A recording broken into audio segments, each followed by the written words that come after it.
आज हम गुजरात के एक ऐसे सक्सेस की कहानी जो ट्रेलर के मामले में अंबानी को भी टक्कर दे रहे हैं।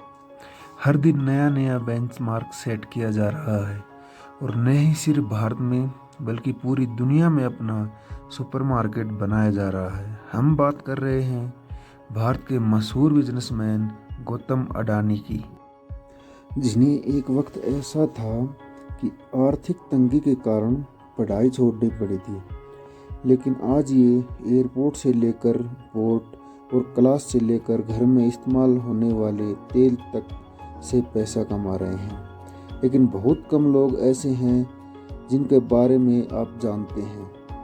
अगर आप गौतम अडानी के काम के बारे में जानना चाहते हैं तो उनकी ज़िंदगी और व्यापार का सफ़रनामा देखें। गौतम अडानी यूँ तो रिलायंस इंडस्ट्री के संस्थापक धीरूभाई अंबानी की तरह पहली पीढ़ी के बिजनेसमैन हैं, लेकिन आज उनकी नेटवर्थ बाकी इंडस्ट्री के कई बिजनेस हैं, क्योंकि एक चैलेंज है जो गौतम अडानी ने सिद्ध किया है कि कोई भी छोटा या बड़ा स्टॉक नहीं होता है और न ही फर्म से बड़ा कोई धर्म होता है। अब हम ऐसा कह रहे हैं क्योंकि समय के साथ अडानी को जो भी धोखा मिला उन्होंने उसे पूरे मन से किया और सक्सेस होते हुए चले गए। लेकिन उनके फर्श से अर्श तक की यात्रा तक का सफ़र काफ़ी कठिन हो गया है। उनका जन्म 1962 में एक आर्थिक रूप से घायल परिवार में हुआ था। पिता का छोटा सा काम था, लेकिन कुछ खास नहीं चल पाया था। लेकिन इस बीच में आर्थिक स्थिति और गुणों के साथ वे पीछे चले गए, जहां से गौतम अडानी ने अपनी पढ़ाई बीच में ही छोड़ दी। इसी बीच वह बड़े शहर बड़ी उम्मीद के साथ लेकर कम उम्र में ही मुंबई आ गए और शुरुआत में काफ़ी संघर्ष किया, लेकिन कुछ समय बाद उन्हें एक डायमंड सप्लायर के यहाँ नौकरी मिल गई। 3 सालों के बाद काम करने के बाद उन्हें समझ आया कि ज़िंदगी में क्या करना है, इसलिए उन्होंने नौकरी छोड़कर अपना काम शुरू किया और जेवरी मार्केट में डायमंड ब्रोकरी की शुरुआत की। गौतम अडानी को अपनी ज़िंदगी का सच पता था, यानी वो काम क्यों कर रहे हैं, इसलिए उन्होंने मेहनत की और कम उम्र में ही पढ़ाई छोड़ दी। लेकिन उनकी किस्मत चमक गई 1981 में जब उनके बड़े भाई ने उन्हें बुलाया। दरअसल भाई को सामान लपेटने वाले प्लास्टिक की एक कंपनी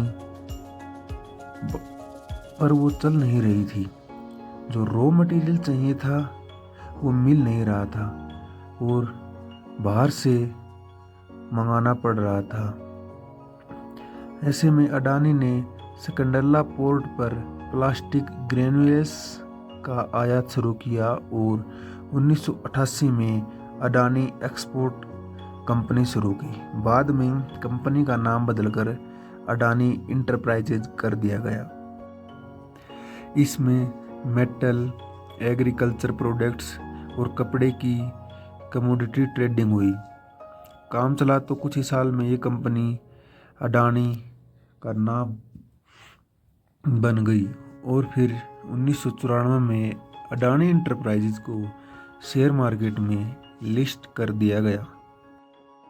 फिर साल आया 1995 का। ये वो साल था जिसने आज अपनी इस जगह तक पहुंच की नींव रखी, क्योंकि इस वक्त गुजरात सरकार पोर्ट हासिल करने के लिए प्राइवेट कंपनी की तलाश कर रही थी। ऐसे में ये खबर अडानी तक पहुंची, इसलिए उन्होंने गुजरात में सबसे बड़े बंदरगाह मुंद्रा पोर्ट को ही खरीद लिया।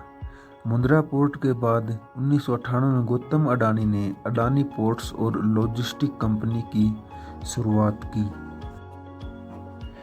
ऐसे ही इस बंदरगाह के बारे में बताएं तो करीब 8000 हेक्टेयर में फैला यह बंदरगाह आज भारत का सबसे बड़ा निजी बंदरगाह है और इस बंदरगाह से पूरे भारत का लगभग 1/4 माल की आवाजाही है।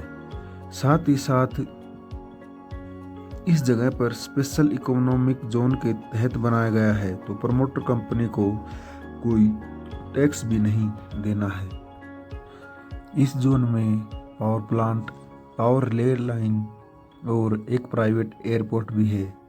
और यहाँ गौर करने वाली बात यह है कि आज अडानी ग्रुप देश के प्रमुख ग्रुप में से एक है।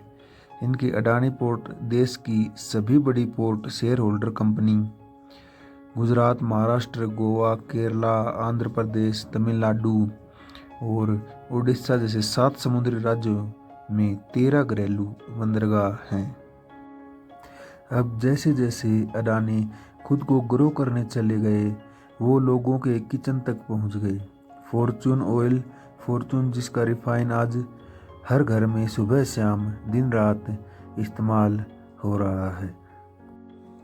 जनवरी 1999 में अडानी ग्रुप ने विल्मर विग ग्रुप के साथ मिलकर तेल के क्षेत्र में बड़ा कदम उठाया था। वैसे फॉर्चून तेल के अलावा अडानी समूह का आटा, चावल, दाल, चीनी जैसे कि अनाज में हिस्सा है। 2005 में अडानी ग्रुप ने फूड कॉरपोरेशन ऑफ इंडिया के साथ मिलकर अलग अलग राज्यों में बड़ी बड़ी साइलोस बनाई।